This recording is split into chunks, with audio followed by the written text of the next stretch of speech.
Sebanyak 99,6% atau 63,9 juta unit usaha adalah usaha mikro yang sulit untuk naik kelas.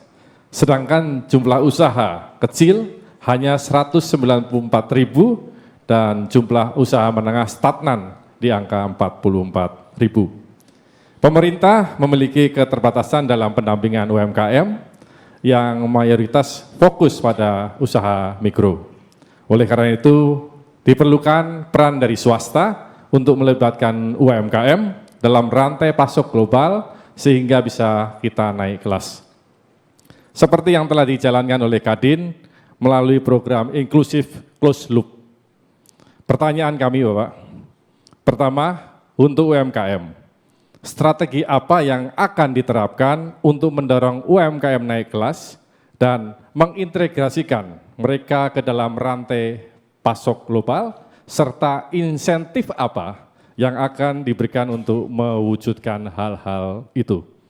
Yang kedua, sedangkan untuk perusahaan besar, bagaimana strategi dari Bapak dalam membuat perusahaan Indonesia ini bisa menjadi pemain global?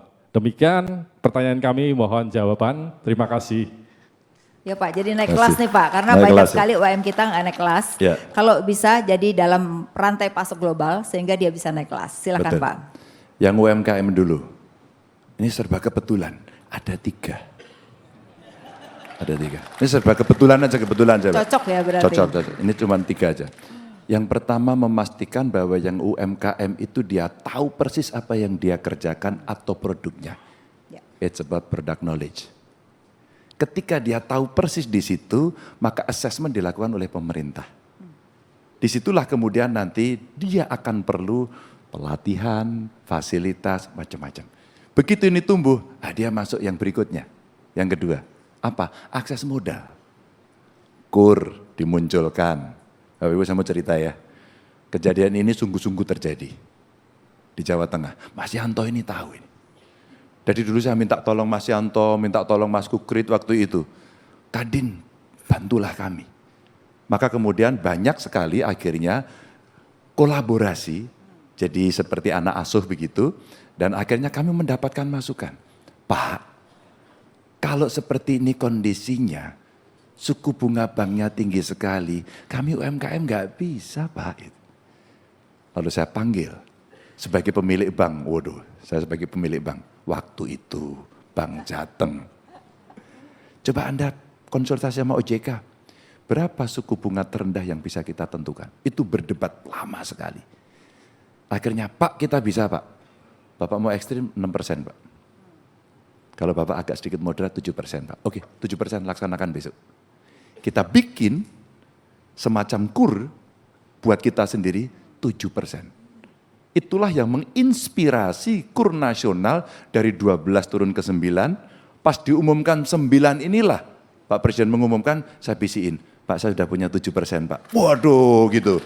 Akhirnya turun ke 7%, akhirnya turun ke 6%. Itu tadi baru yang kedua. Tapi kedua saya tidak pakai jari. Ya, pakai jarinya yang ketiga. Nah, nanti dikira ini kan nggak enak saya. Nah yang ketiga adalah pendampingan. Pendampingan inilah untuk naik kelas. Begitu naik kelas, kami bekerja sama dengan beberapa pengusaha dan kita agak nekat dikit. Teman-teman duta besar kita minta satu-satu. Saya teleponin sendiri Mbak. Tak teleponin Mas Yanto. Tolong dong dibantu. Akhirnya Jepang. Kita jualan. Akhirnya Jepang ke Osaka. Mereka minta, saya mau segala produknya, tapi tolong dikurasi dulu, terus kami akan seleksi.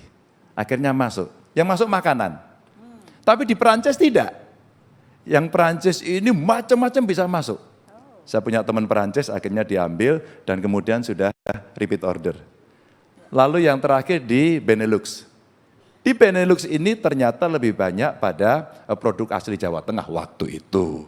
Furniture, apalagi yang solid wood.